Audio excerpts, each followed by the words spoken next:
വിശുദ്ധനായ പൗലോസ് കൊറിന്തോസ്യർക്ക് എഴുതിയ 1-ാം ലേഖനത്തിന്റെ അതിന്റെ 11-ാം അധ്യായത്തിന്റെ 2 വാക്യങ്ങളാണ് ഇന്ന് വായിക്കുവാനായിട്ട് ഞാൻ കർത്താവിന്റെ കൃപയിൽ ആശ്രയിക്കുന്നത്. അതായത് 24, 25 ഈ 2 വാക്യങ്ങൾ ഒന്ന് വായിക്കാം. ഇത് നിങ്ങൾക്ക് വേണ്ടിയുള്ള എന്റെ ശരീരം എന്റെ ഓർമ്മയ്ക്കായി ചെയ്തു. അതുകൊണ്ട് തന്നെ അത്താഴം കഴിഞ്ഞ ശേഷം അവൻ പാനപാത്രം എടുത്തു. ഈ പാനപാത്രം എന്റെ രക്തത്തിൽ കുടിനീയമാകുന്നു. ഇത് കുടിക്കുമ്പോഴൊക്കെയും എന്റെ ഓർമ്മയ്ക്കായി ചെയ്യുമെന്ന് പറഞ്ഞു. ഹല്ലേലൂയ.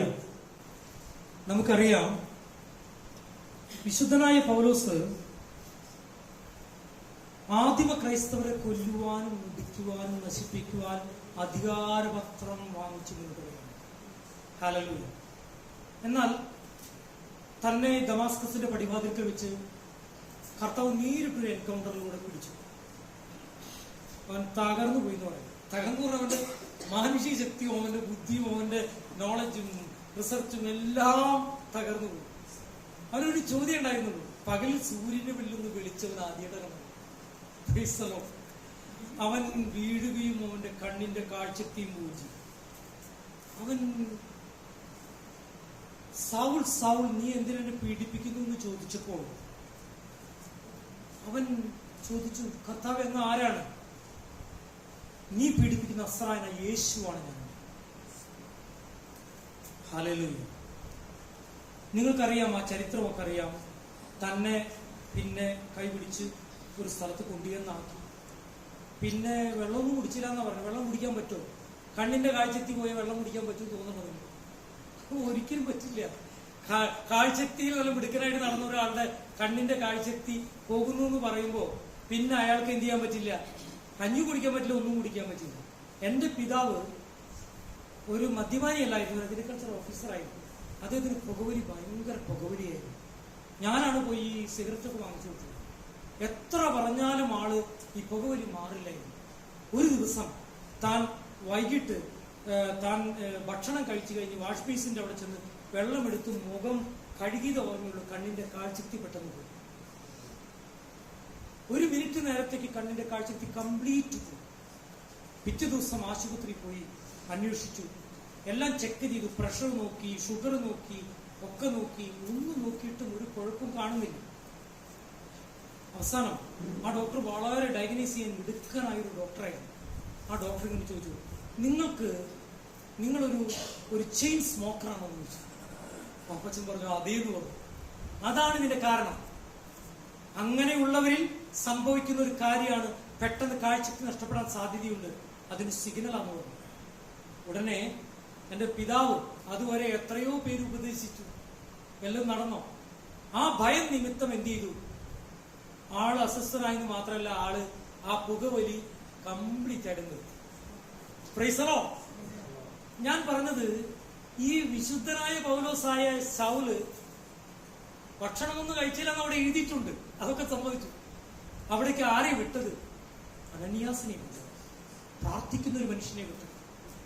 അദ്ദേഹത്തിന് സത്യത്തിൽ പ്രാർത്ഥിക്കാനേ അറിയൂ. ശരിക്കും പറഞ്ഞു,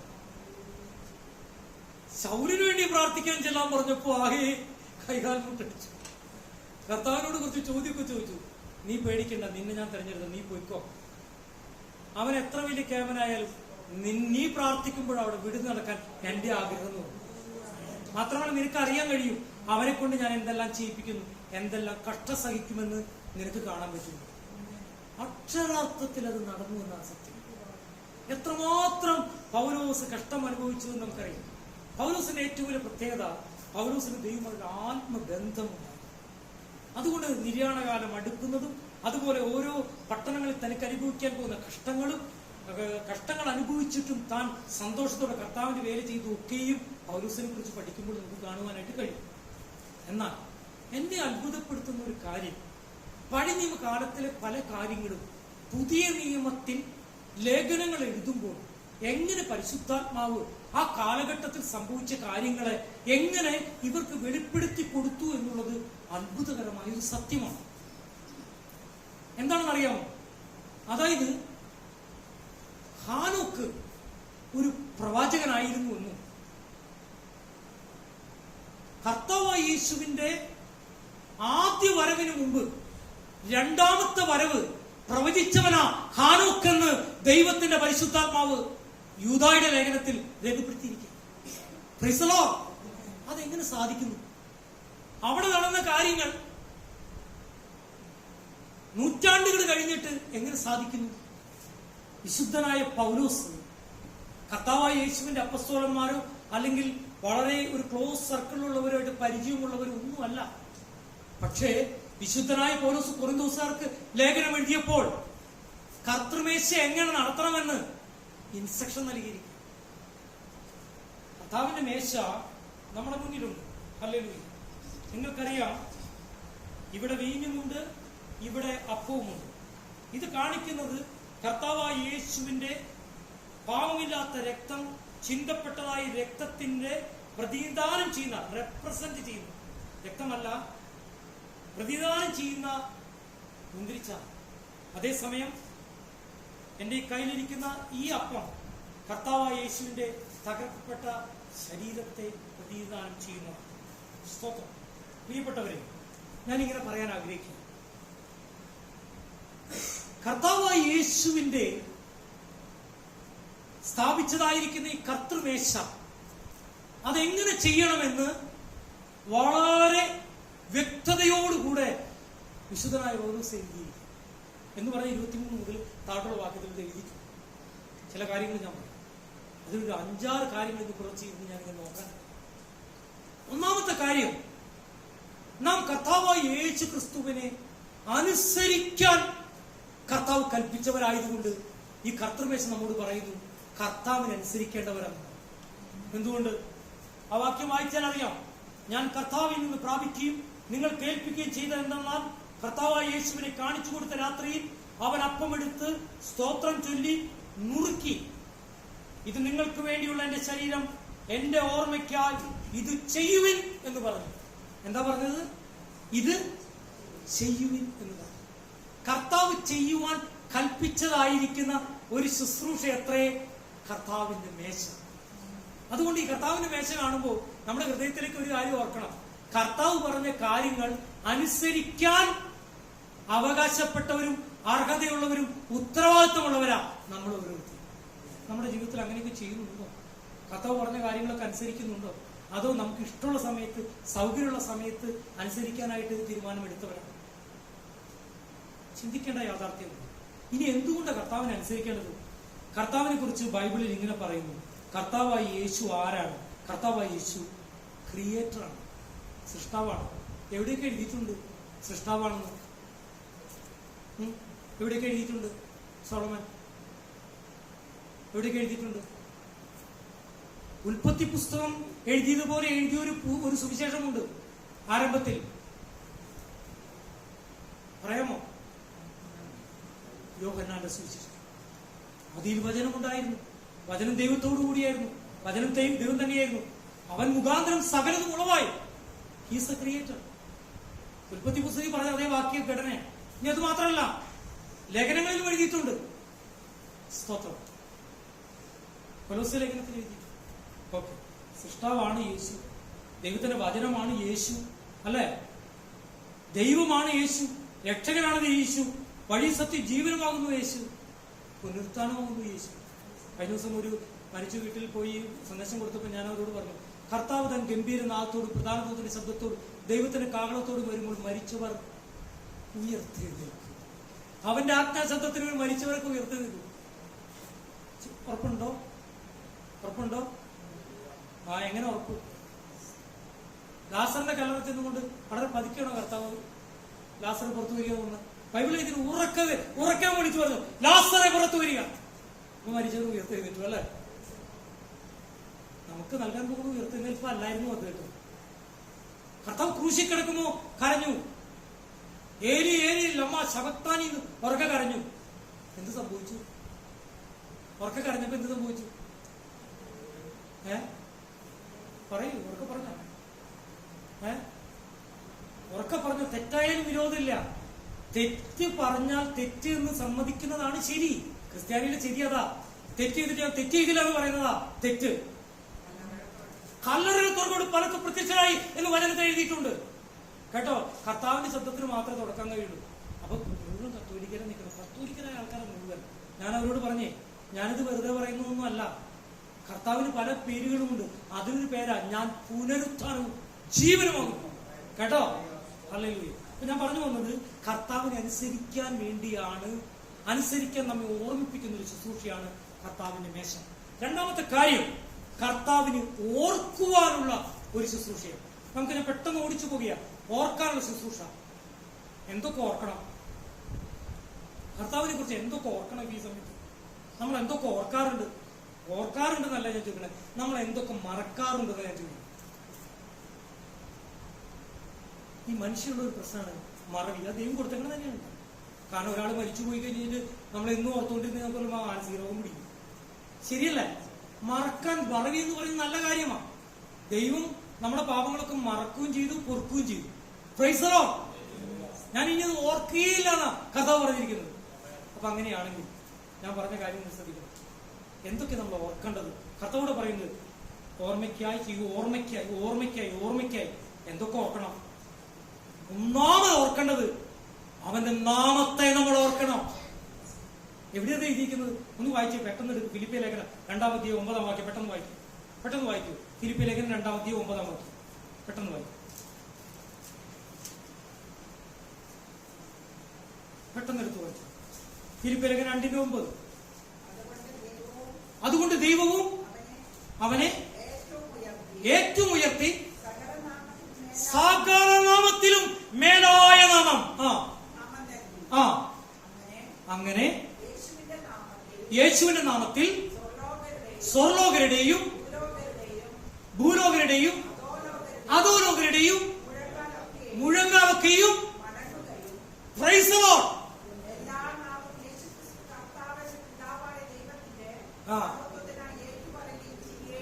നമ്മൾ ഇതൊന്നും ഓർക്കേണ്ട കാര്യമായി. കർത്താവിന്റെ നാമത്തിന്റെ ശക്തി എന്താണ്? ഈ നാമത്തിന്റെ ശക്തി മറന്നു പോകുന്നോണ്ടാ ഈ വിശ്വാസികളും പ്രോഗ്രാം. എനിക്ക് ഭയങ്കര ബന്ധനം, എനിക്ക് ബന്ധം. പ്രവാചകന്മാര് വരലായി, പിന്നെ ബന്ധനം അഴിപ്പിക്കാനുള്ള സ്പെഷ്യലിസ്റ്റുകൾ വരാനായി. വിശ്വാസം വർദ്ധിച്ച വല്ല ബന്ധനം ഉണ്ടോ? ഹല്ലേലൂയ. എന്നാൽ ഒരാളും പറഞ്ഞു കേട്ടില്ല എനിക്ക് കർത്താവുമായിട്ട് ഒരു ഭയങ്കര ബന്ധനമാണെന്ന് ആരും പറഞ്ഞു കേട്ടിട്ടില്ല. പെന്തിക്കോസ്തുകാരുടെ ഇടയിൽ മുഴുവൻ ബന്ധനം. കർത്താവുമായിട്ട് എനിക്ക് ഭയങ്കര ബന്ധമുണ്ടെന്ന് ആരും പറഞ്ഞു കേട്ടില്ല. കർത്താവുമായി ബന്ധനമുള്ളവരെ അതുകൊണ്ടാ പൗലോസ് അത് പറഞ്ഞത്. ഞാനൊരു ബന്ധിക്കപ്പെട്ട ആളെന്ന് പറഞ്ഞു. അല്ലേ? ഞാൻ ദൈവത്താൽ ബന്ധിക്കപ്പെട്ടവനാ. സ്തോത്രം. ഇതിൽ നിന്ന് ആർക്കെന്നെ വിടുവിക്കാൻ കഴിയും? ഈ സ്നേഹത്തിൽ നിന്ന് എന്തിനെ എന്നെ മാറ്റുവാൻ കഴിയും എന്ന് പൗലോസ് ചോദിച്ചു. വെറുതെ അല്ല. ആ ബന്ധം നമുക്ക് വേണം. ഇന്നു മുതൽ പ്രാർത്ഥിക്കണേ, കർത്താവുമായിട്ട് എനിക്കൊരു ബന്ധനം വേണം. പിശാചുമായിട്ടിന്റെ കാര്യം നിങ്ങൾ വിട്, ആ വിഷയമായി വിട്. കർത്താവ് അത് അലർജി പിടിക്കും. രണ്ടാമത്തെ കാര്യം, അവന്റെ പ്രവർത്തികളെ മറക്കരുത്. ഒന്ന് വായിച്ചേ.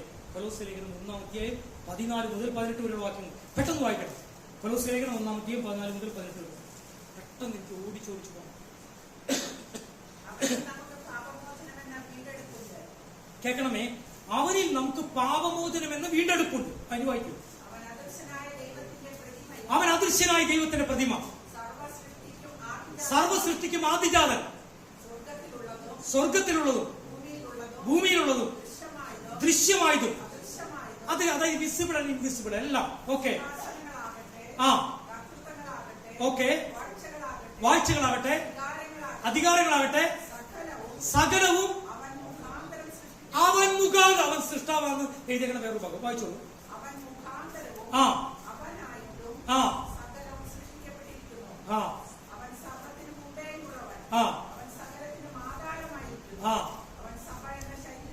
ശരി, മതി സിസ്റ്റർ. ശ്രദ്ധിക്കണം. കർത്താവിനെ കുറിച്ച്, കർത്താവിന്റെ വർക്ക്സ്, കർത്താവിന്റെ വലിയ നിസ്തുലമായിരിക്കുന്ന പ്രവർത്തികൾ എന്താണെന്ന് 4 വാക്യത്തിൽ എഴുതാൻ പറഞ്ഞു കഴിഞ്ഞാൽ നമ്മളൊരു എസ് എഴുതാൻ നിൽക്കണ്ട. ഈ 4 വാക്യം എഴുതിയാൽ മതി. Praise the Lord. ഈ വാക്യം ഓർത്തു വെച്ചേക്കണേ. നിങ്ങൾക്ക് സംശയം ഉണ്ടെങ്കിൽ യൂട്യൂബിൽ ഇത് ഈ മെസ്സേജ് കേൾക്കാൻ നിങ്ങൾക്ക് കഴിയും. കേട്ടോ ഞാൻ പറഞ്ഞത്? കേട്ടോ? ഈ 4 വാക്യങ്ങൾ ഓർത്തു വെക്കണം. എന്തൊക്കെ ഈ കർത്താവിൽ നിന്ന് നമുക്ക് ആരോപിക്കാൻ കഴിയും, അല്ലെങ്കിൽ അവകാശപ്പെടാൻ കഴിയും. അതുകൊണ്ട് ഈ കർത്താവ് ചെയ്ത കാര്യങ്ങൾ ഓർക്കുമ്പോൾ കർത്താവ് മരിച്ചതിന്റെ കാര്യം നമുക്ക് മനസ്സിലാവാം. കേട്ടോ? സ്തോത്രം. ഇനി 3-ാമത്തെ കാര്യം അതെന്താണെന്നറിയാമോ? അത് ഈ കർത്താവിന്റെ സ്നേഹത്തെ കുറിച്ച് നമ്മൾ നോക്കണം. ആ സ്നേഹം എന്താണ്? അത് നമ്മൾ ഓർക്കണം. നമ്മൾക്കൊന്നും ശരിക്കും ഓർക്കാൻ പറ്റിയാൽ നമ്മൾ നല്ല ഒരുക്കത്തോടെ വരും. കർത്താവിന് എനിക്ക് നാണം കെടുത്താൻ നമ്മൾ ശ്രമിക്കില്ല. കർത്താവിന്റെ സ്നേഹത്തിന്റെ ആഴം മനസ്സിലാക്കി. ഇപ്പൊ ഞാൻ പെട്ടെന്ന് ഇവരിങ്ങനെ വാക്യം പറയാൻ നോക്കുമ്പോൾ പെട്ടെന്ന് ബൈബിളൊക്കെ ആ സമയത്ത് നോക്കാം. വീട്ടിൽ നിന്ന് നോക്കി സങ്കീർത്തനക്കാരൻ ദാവീദ് എന്നാ പറയണത്, ഞാൻ എല്ലാം ശരിയാക്കി വെച്ചിട്ട് ഇങ്ങോട്ട് വരുന്ന പറഞ്ഞത്. പിന്നെ ഇവിടെ നോക്കണോ?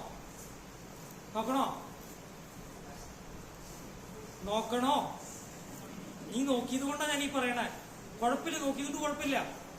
പഠിച്ച് വരണം, അല്ലെങ്കിൽ ഓർത്ത് വരണം, ബൈഹാർട്ട് ചെയ്യണം കേട്ടോ. പിന്നെ ഞാൻ പല കുട്ടികളുടെയും പല കാര്യം ശ്രദ്ധിച്ചുകൊണ്ടിരിക്കുക. ഒരേ വാക്യങ്ങൾ ഇപ്പൊ 6 പ്രാവശ്യം 7 വട്ടം പറഞ്ഞവരോട് ഇരിക്കേണ്ട കേട്ടോ. അവര് പഠിച്ചു വെച്ചേക്കണതല്ലേ പറയണേ, പുതിയതൊന്നും പഠിച്ചിട്ടില്ലല്ലോ. ഇനി മേലിൽ പറഞ്ഞ വാക്യങ്ങളെന്നെ വീണ്ടും വീണ്ടും ആവർത്തിച്ച് പറഞ്ഞാൽ കഴിഞ്ഞ തവണ പറഞ്ഞ മാതിരി 2 വാക്യം ഒരുമിച്ച് പറയാൻ പറയും കേട്ടോ. സോളമൻ എല്ലാവരോടായിട്ട് പറയണം, പ്രത്യേകം ഞാൻ ഓർമ്മിച്ച് പറയാം. ഇടയനാവുമ്പോൾ എന്ത് ചെയ്യാനുള്ളത് സ്വാതന്ത്ര്യമുണ്ട്, ശാസിക്കാനുള്ള സ്വാതന്ത്ര്യം കൂടിയുണ്ട് കേട്ടോ. അതുകൊണ്ട് പറഞ്ഞാണ് നമുക്ക് വായിക്കാം. FS 3:18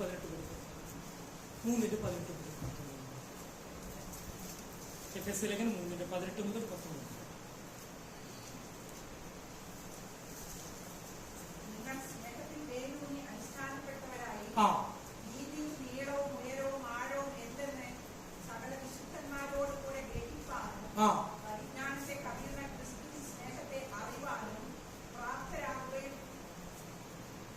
മതി, ഞാനൊരു കാര്യം ചോദിക്കട്ടെ. ഈ കർത്താവിന്റെ സ്നേഹത്തിന്റെ 2 വാക്യങ്ങൾ തന്നെ വളരെ അത്ഭുതപ്പെടുത്തിയിട്ടുണ്ട് ബൈബിൾ വായിക്കുന്നത്. സകല ബുദ്ധിയെയും കവിയുന്ന എന്നൊരാൾ പറഞ്ഞു ഇല്ലേ, സകല ബുദ്ധിയെയും കവിയുന്ന ദൈവസമാധാനവും. ഇനി പൂരിപ്പിക്കാമോ? ഡാഷ് സ്നേഹത്തെയും പൂരിപ്പിക്കാമോ? പൂരിപ്പിക്കാൻ പറ്റോ? ഇതുപോലെ തന്നെയാ. അത് ചേർച്ചയില്ലാത്തണ്ട്. ബുദ്ധിയും ആലോചിച്ച സമാധാനം എന്താണെന്ന് മനസ്സിലാവില്ല. സകല ബുദ്ധിയും കവിയുന്ന ദൈവസമാധാനവും ഡാഷ് സകല പരിജ്ഞാനത്തെയും കവിയുന്ന ദൈവസ്നേഹത്തിന് ഒരു പരിജ്ഞാനമില്ല. അത് ഏതൊക്കെ അളവിൽ നിനക്ക് വേണ്ടി എനിക്ക് വേണ്ടി പ്രത്യക്ഷമാകുമെന്ന് ഒരു കണ്ണുള്ളവന് കണ്ടിട്ടില്ല, ഒരു കാതുള്ളവന് കേട്ടിട്ടില്ല, ഹൃദയമുള്ളവർക്ക് മനസ്സിലായിട്ട് പോലുമില്ല. അത്രയും വലുതാ ദൈവത്തിന്റെ സ്നേഹം. മനസ്സിലായോ? ആ സ്നേഹത്തിന്റെ ആട്, കർത്താവിന്റെ സ്നേഹത്തിന്റെ ആട്. 3-ാമത്തെ കാര്യം, ഹല്ലേലൂയ. 4-ാമത്തെ കാര്യം, കർത്താവ് ഉയർത്തപ്പെട്ട കാര്യമാണ്. അത് തിമോഥെയോസിന്റെ ലേഖനത്തിലും എബ്രായ ലേഖനത്തിലും പറഞ്ഞിട്ടുണ്ട്. ഞാൻ വായിപ്പിക്കുന്നില്ല. ഞാൻ പറയും 4 കാര്യങ്ങളിൽ മിനിമമായിട്ട് ഞാൻ പറയുകയാണ്. കർത്താവിന്റെ നാമം, കർത്താവിന്റെ പ്രവൃത്തികൾ, കർത്താവിന്റെ സ്നേഹം, കർത്താവിന്റെ ആരോഹണം. ഇതൊക്കെ ഓർക്കുമ്പോൾ ഈ പ്രവൃത്തികളെ ഓർക്കാനുള്ള സമയമാ. കർത്താവ് മരിച്ച് ഒരു കല്ലറയിൽ അടക്കപ്പെട്ട് അതിൽ അവസാനിച്ചവനല്ല, ഉയർത്തെഴുന്നേറ്റ് അല്ലെങ്കിൽ 40ഓളം ദിവസങ്ങൾ ശിഷ്യന്മാരോട് കൂടെ നടന്ന് അനേകർക്ക് പ്രത്യക്ഷനായി അത് കഴിഞ്ഞ് സ്വർഗാരോഹണം ചെയ്ത് ഇന്ന് പിതാവിന്റെ വലത്ത് ഭാഗത്ത് നമുക്ക് വേണ്ടി പക്ഷപാതം ചെയ്യുന്നവനാണെന്ന് മറന്നുപോകരുത്. ആ കർത്താവ് സ്ഥാപിച്ചതാ ഈ ശുശ്രൂഷ. അടുത്ത കാര്യം ഞാൻ പറയാൻ ആഗ്രഹിക്കുന്നത്, നമുക്ക് എന്തു വേണം? നന്ദി നിറഞ്ഞൊരു ഹൃദയം വേണം.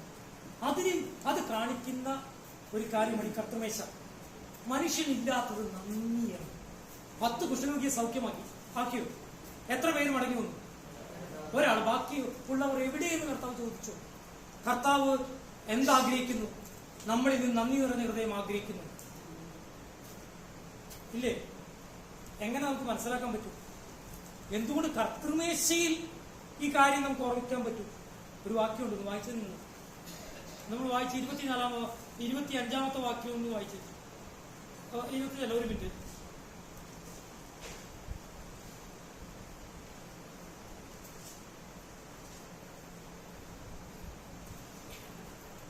അത് 23-ാമത്തെ വാക്യം. ഇംഗ്ലീഷ് ബൈബിളിലെ അടുത്ത വാക്യത്തിൽ കിടക്കണം.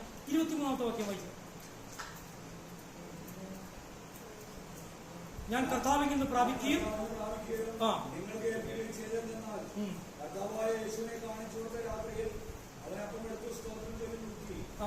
എന്താ പറഞ്ഞത്? സ്തോത്രം. നന്ദിയോടുകൂടി ചെയ്തു എന്നാണ് എഴുതിയിരിക്കുന്നത്. അപ്പൊ നമ്മൾ വിചാരിക്കും, നമ്മളൊക്കെ ഭക്ഷണത്തിന് മുമ്പൊക്കെ പ്രാർത്ഥിക്കുന്നവരല്ലേ? പ്രാർത്ഥിക്കാറുണ്ടോ? ഈ നാളുകളിൽ പ്രത്യേകം പ്രാർത്ഥിക്കണം. ഹോട്ടലിൽ പോയി ഭക്ഷണം കഴിച്ചാൽ പ്രത്യേകം ഞാൻ പ്രാർത്ഥിക്കാൻ ഓർമ്മിപ്പിക്കുക. കാരണം വെള്ളത്തിന് വളരെ കുറവ് വരുമ്പോൾ അഴുക്കുകൾ കൂടുതലുണ്ടാവാൻ സാധ്യത. കിട്ടിയ വെള്ളം ഉപയോഗിച്ച് ചായ തിളപ്പിക്കുക, ഒരു കറിയും വയ്ക്കും. അതുകൊണ്ട് നിങ്ങൾ പ്രാർത്ഥിച്ചിട്ട് വേണം ഭക്ഷണം കഴിക്കാൻ. ഓർമ്മിപ്പിച്ച് പറയാം. എത്ര വലിയ സ്ഥലത്ത് കയറിയാലും, വെള്ളക്സിലവിടെ വലിയ ഒരു തോന്നുന്നുണ്ട്, ഇവിടെ കയറിയാലും പ്രാർത്ഥിച്ചിട്ട് വരും. അങ്ങനത്തെ ഒരു നന്ദി പ്രാർത്ഥനയാണോ നമ്മൾ ചെയ്യേണ്ടത്?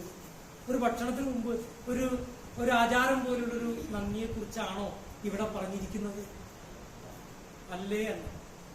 അതുകൊണ്ടാണ് ഞാൻ ഈ കർത്തൃമേശ നാം അതിൽ കരഞ്ഞിരിക്കുമ്പോൾ എത്ര നന്ദി നിറഞ്ഞ ഹൃദയം, എത്ര ആഴത്തിൽ നന്ദി ഉയരണമെന്ന് പറയാൻ ഞാൻ ആഗ്രഹിക്കുന്നത്. എന്താ കാരണം അറിയാമോ? കർത്താവായി യേശു അപ്പം എടുത്തു, കർത്താവായി യേശു പാനപാത്രം എടുത്തു, കർത്താവായി യേശു സ്തോത്രം ചൊല്ലി നോക്കി. താൻ എന്താ പറഞ്ഞത്? എന്റെ ശരീരം നിങ്ങൾക്ക് വേണ്ടി തകർക്കപ്പെടുന്നു.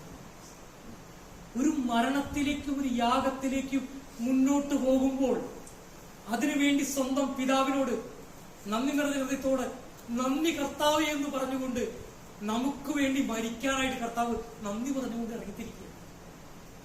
നമ്മൾ ഈ കർത്തൃമേശയുടെ അടുത്ത് വരുമ്പോൾ നമുക്ക് വേണ്ടി നാം നരകത്തിൽ പോകേണ്ട അവസ്ഥയിൽ നിന്ന് നമ്മെ ആ സത്യവഴിയിലേക്കും ആ നിത്യജീവനിലേക്ക് കൊണ്ടുവന്ന കർത്താവിനെ ഓർത്ത് നാം എത്ര ആഴത്തിൽ നന്ദി പറയണം. മനസ്സിലായോ? ഒരു താങ്ക് യു പറയുന്നത് പോലെയല്ല, ഏതാഴത്തിൽ നിന്ന് നന്ദി പറയണമെന്ന് ഈ കർത്താവ് പറഞ്ഞ നന്ദി ഓർക്കുമ്പോൾ നമ്മുടെ ഹൃദയത്തിൽ ഉയർന്നു പോകും. കേവലം ഒരു ഭക്ഷണം ചെയ്യുമ്പോൾ നല്ല ഭക്ഷണത്തിനായി നന്ദി, ഉണ്ടാക്കിയ കരങ്ങൾക്കായി നന്ദി എന്ന് പറയുന്ന ഒരു നന്ദി ഒന്നും അല്ല ഇവിടെ ഉയരേണ്ട നന്ദി. നമ്മുടെ ജീവിതത്തിൽ നന്ദി ഉള്ളവരാകണം. അല്ലെങ്കിൽ അവിടെ വെച്ച് ദിവസം അടുത്തത് ഒരു വാക്യത്തിൽ തന്നെ രണ്ട് കാര്യങ്ങളെ, നമ്മുടെ രണ്ട് ഉത്തരവാദിത്തങ്ങൾ ഓർമ്മിപ്പിക്കുന്ന ശുശ്രൂഷയാണ് കർത്താവിന്റെ മേശ. എന്താണെന്നറിയാമോ? ഒരു വാക്യം വായിച്ചാൽ നമുക്ക് മനസ്സിലാവും. അതിന് 26-ാമത്തെ വാക്യം ഒന്ന് വായിച്ചാൽ.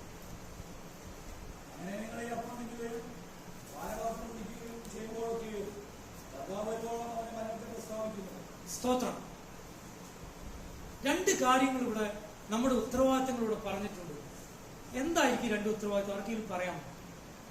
ഈ ഒരൊറ്റ വാക്യത്തിൽ ക്രിസ്ത്യാനിയുടെ നമ്മുടെ രണ്ട് ഉത്തരവാദിത്തങ്ങളെ കർത്താവ് ഓർമ്മിപ്പിച്ചിട്ടുണ്ട്. ഈ കർത്തൃമേശ എടുക്കാൻ വരുന്നവരുടെ രണ്ട് ഉത്തരവാദിത്തങ്ങൾ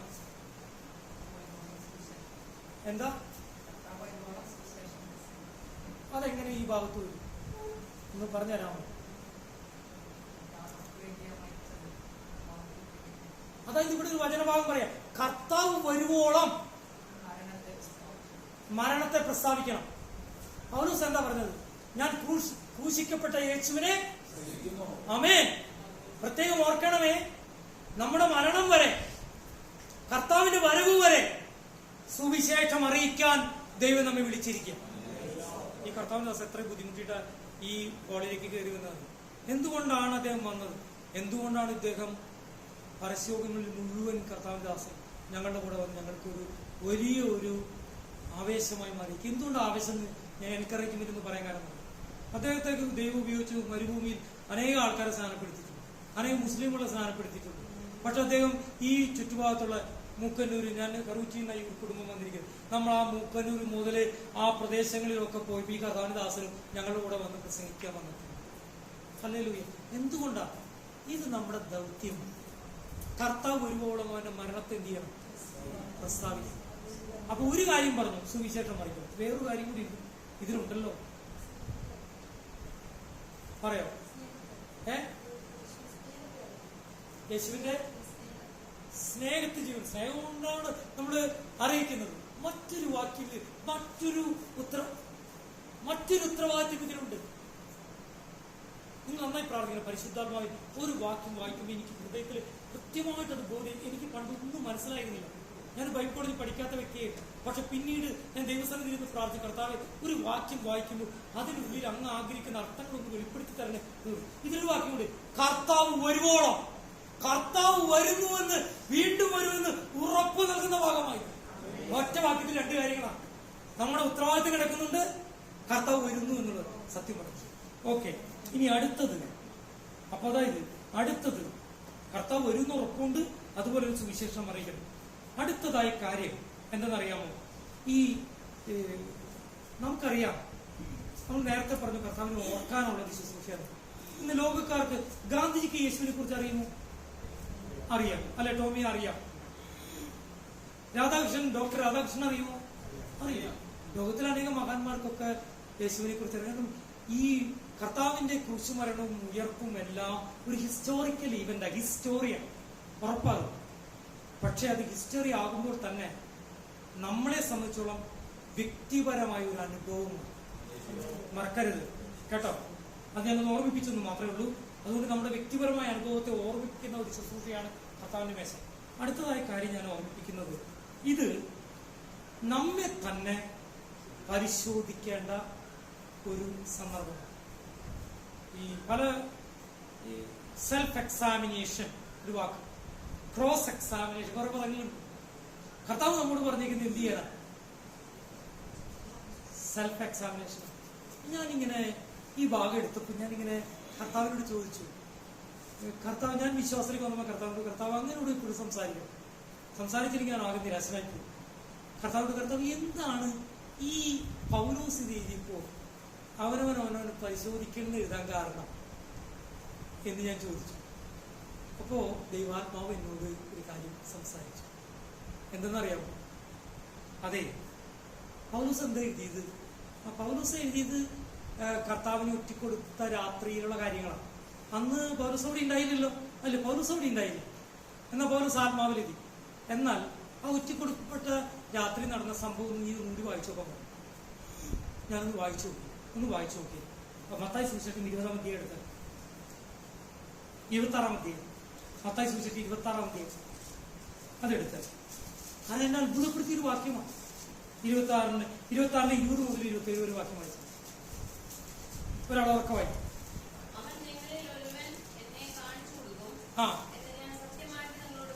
അപ്പൊ യേശു ഒരു കാര്യം പറഞ്ഞു, നിങ്ങളിൽ ഒരുത്തർ എന്നെ കാണിച്ചു കൊടുക്കും, എന്നെ ഒറ്റിക്കൊടുക്കുമെന്ന് ഞാൻ സത്യമായി നിങ്ങളോട് പറയുന്നു. വായിക്കും. അപ്പോൾ അവർ ആരായി അത്യന്തം ദുഃഖിച്ചവര്? 12 അപ്പസ്തലന്മാരായി അത്യന്തം ദുഃഖിച്ചവര്. അവരെന്താ ചെയ്തത്? കണ്ടോ? അവര് കർത്താവിനോട് ചോദിക്കാം, ഞാനോ കർത്താവേ, ഞാനോ കർത്താവേ, ഞാനോ കർത്താവേ എന്ന് ഓരോരുത്തരും ആരോട് ചോദിച്ചു. കേട്ടോ? ഇനി നീ ഇതൊന്ന് ധ്യാനിച്ചു നോക്കാൻ പറഞ്ഞു. അപ്പൊ ഞാൻ നോക്കിക്കഴിഞ്ഞപ്പോ ഇവര് ഓരോരുത്തരും സ്വയം പരിശോധന ചെയ്യുക. ഞാനാണോ കർത്താവേ, ഞാനാണോ കർത്താവേ, ഞാനാണോ കർത്താവേ അങ്ങേ ഒറ്റിക്കൊടുക്കാൻ പോകുന്നു? എന്നാൽ മാനസാന്തരമില്ലാത്തവൻ ഒരുത്തൻ പോയി. അവനെ ഭക്ഷണം കഴിച്ചിട്ട് പോയി, അവനെ വീഞ്ഞു കുടിച്ചിട്ട് പോയി. അവൻ എന്ത് സംഭവിച്ചു? ഈ കൊരിന്ത്യ ലേഖനത്തിൽ പറയുന്ന പോലെ അവന് ബലഹീനതയുണ്ടായി, അവന് ക്ഷീണമുണ്ടായി, അവന് മരണം സംഭവിച്ചു. ഉണ്ടോ ഇല്ലയോ? സത്യമായി അത് ഉണ്ടായി. അതുകൊണ്ട് വിശുദ്ധനായ പൗലോസ് എഴുതി ഇവിടെ, അയോഗ്യതയോടുകൂടി കർത്താവിന്റെ ശരീരത്തെ വിവേചിക്കാതെ ഇതിലേക്ക് യൂദാസ്കറിയത്തെ ഒറ്റിക്കൊടുക്കുന്ന കാര്യം നമ്മൾ ഒറ്റിക്കൊടുക്കില്ല. പക്ഷെ നമുക്ക് പല വിധത്തിലും കർത്താവിനെ ഒറ്റിക്കൊടുക്കാൻ പറ്റും. കേട്ടോ? കർത്താവ് ആഗ്രഹിക്കാത്ത അളവിൽ നാം പല നുണ പറഞ്ഞ, നാം കർത്താവ് ചെയ്യാൻ പറഞ്ഞ പല കാര്യങ്ങളും ചെയ്യാതിരുന്ന, പല വിധത്തിലും കർത്താവിനെ നമ്മൾ പ്രയാസപ്പെടുത്തിയാൽ കർത്താവിന്റെ ശരീരത്തെ നമ്മൾ വേദനിപ്പിക്കുകയായിരിക്കും. ദോഷം നമുക്ക് തന്നെയായിരിക്കും. കേട്ടോ? അതുകൊണ്ട് എഴുതിയെന്ന് ദൈവത്തിന്റെ വചനം പറഞ്ഞിരിക്കുന്നു. അതല്ലേ എഴുതിയിരിക്കുന്നു. ക്രോസ് എക്സാമിൻ അല്ല, സെൽഫ് എക്സാമിനേഷൻ. 12 ചെയ്തമാര് 11 പേരും ചെയ്തു.